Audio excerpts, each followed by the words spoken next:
सबैजनालाई नमस्कार। आजको हाम्रो भिडियो चाहिँ होलसेल र रिटेल माइक्रो फाइनेन्स कम्पनीहरू बीचमा के भिन्नता छ र यिनीहरूको काम कारबाहीको क्षेत्रहरू के छन् भनेर चाहिँ यो भिडियोमा हामीले डिस्कस गर्न गइरहेका छौँ। त्यसैगरी माइक्रो फाइनेन्स भनेको चाहिँ घ वर्ग वा क्लास डी फाइनेन्सियल इन्स्टिट्युसनहरू हो र नेपाल राष्ट्रिय ब्याङ्कले चाहिँ यो माइक्रो फाइनेन्सहरूलाई पनि दुई किसिमले बाँडिदिएको छ, होलसेल माइक्रो फाइनेन्स र रिटेल माइक्रो फाइनेन्स भनेर।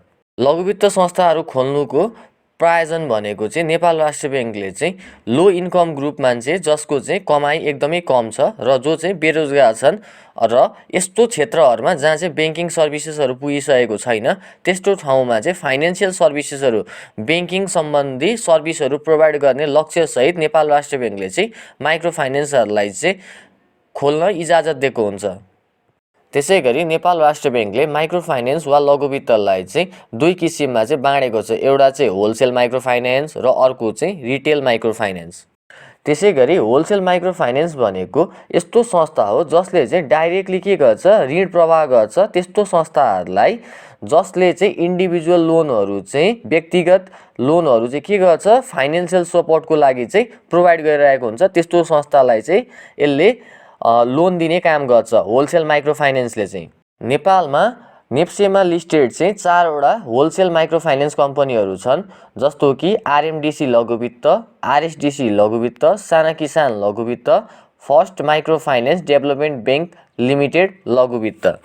अब रिटेल माइक्रो फाइनेन्सको बारेमा कुरा गर्ने भए यो यस्तो खालको कम्पनी हो जसले चाहिँ के गर्छ, जसले चाहिँ ऋण कहाँबाट लिन्छ भन्नुहुन्छ भन्दा ब्याङ्क वा होलसेल माइक्रो फाइनेन्सबाट, र जो योसँग लोन लिन आएको छ त्यसलाई चाहिँ लोन प्रोभाइड गर्ने काम गर्दछ।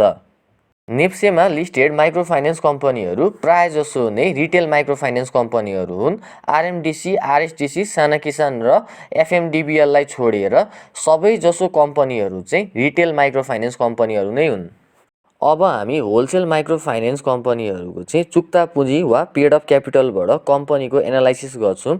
2077-78 सालको Q4 रिपोर्ट अनुसार हामीले के देख्छौँ भन्दाखेरि साना किसान लघुवित्त चाहिँ सबैभन्दा बढी चुक्ता पुँजी भएको कम्पनी हो र त्यसै गरी first micro finance development bank limited चाहिँ सबैभन्दा कम चुक्ता पुँजी भएको कम्पनी हो। तपाईँले साना किसान लघुवित्तको चुक्ता पुँजीको कुरा गर्नुहुन्छ भने 125.15 करोड रुपियाँ छ। त्यसै गरी आरएमडिसी लघुवित्तको चाहिँ 103.42 करोड रुपियाँ चाहिँ उसको चुक्ता पुँजी छ। त्यसै गरी आरएसडिसी लघुवित्तको चाहिँ 73.19 करोड रुपियाँ चाहिँ उसको चुक्ता पुँजी रहेको छ। त्यसै गरी फर्स्ट माइक्रो फाइनेन्स कम्पनीको चाहिँ तपाईँले चुक्ता पुँजीको कुरा गर्नुहुन्छ भने यो कम्पनीको चाहिँ 87.68 करोड चुक्ता पुँजी रहेको छ। त्यसै गरी हामी होलसेल माइक्रो फाइनेन्स कम्पनीहरूको चाहिँ रिजर्भ र सरप्लसको कुरा गर्छौँ भने फर्स्ट माइक्रो फाइनेन्ससँग चाहिँ 28.01 करोड चाहिँ रिजर्भ रहेको छ। त्यसै गरी आरएमडिसी लघुवित्तसँग 174.81 करोड रुपियाँ चाहिँ रिजर्भ रहेको छ र आरएसडिसी लघुवित्तसँग सबैभन्दा कम 15.34 करोड रुपियाँ रहेको छ र साना किसान चाहिँ सबैभन्दा बलियो र एकदमै धेरै रिजर्भ भएको लघुवित्त होलसेल लघुवित्त कम्पनी चाहिँ यसको रिजर्भ हेरेर देखिन्छ, जुन चाहिँ 232.62 करोड रुपियाँ रहेको छ। त्यसै गरी हामीहरू होलसेल माइक्रो फाइनेन्स कम्पनीहरूको चाहिँ अपरेटिङ प्रोफिट र नेट प्रोफिट हेर्छौँ भने फर्स्ट माइक्रो फाइनेन्स कम्पनीको चाहिँ अपरेटिङ प्रोफिट 22.51 करोड रुपियाँ छ र यो कम्पनीको नेट प्रोफिट चाहिँ 14.15 करोड छ। त्यसै गरी आरएमडिसी लघुवित्तको हामी अपरेटिङ प्रोफिटको कुरा गर्छौँ भने यसको अपरेटिङ प्रोफिट भनेको 31.92 करोड रुपियाँ छ र यसको नेट प्रोफिट चाहिँ 23.25 करोड रुपियाँ छ। त्यसै गरी आरएसडिसी लघुवित्तको हामी कुरा गर्छौँ भने आरएसडिसी लघुवित्तको चाहिँ अपरेटिङ प्रोफिट 12.45 करोड छ र यसको नेट प्रोफिट चाहिँ 9.1 करोड छ।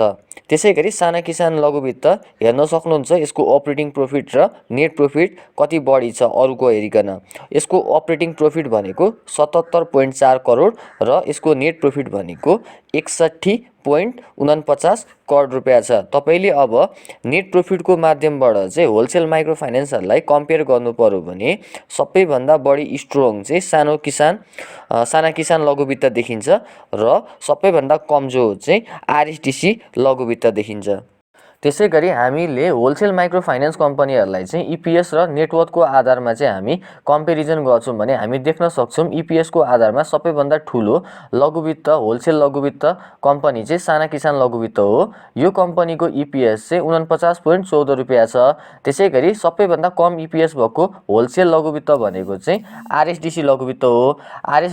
आरएसडिसी लघुवित्तको हामी इपिएस को कुरा गर्छौँ भने यसको इपिएस चाहिँ 12.44 रुपियाँ रहेको छ। त्यसै गरी हामी नेटवर्थको आधारमा हामी कम्पेरिजन गर्छौँ भने हामी देख्न सक्छौँ सबैभन्दा ठुलो नेटवर्थ भएको कम्पनी भनेको चाहिँ साना किसान लघुवित्त हो। यसको नेटवर्थ भनेको 285.87 रुपियाँ छ।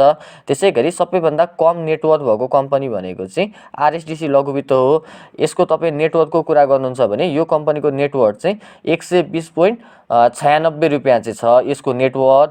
अनि सबैभन्दा धेरै फन्डामेन्टली स्ट्रङ कम्पनी भनेको चाहिँ धेरैवटा हामीले फन्डामेन्टल एनालाइसिसबाट हेर्दाखेरि चाहिँ साना किसान लघुवित्त चाहिँ एकदमै बेस्ट कम्पनी देखिन्छ।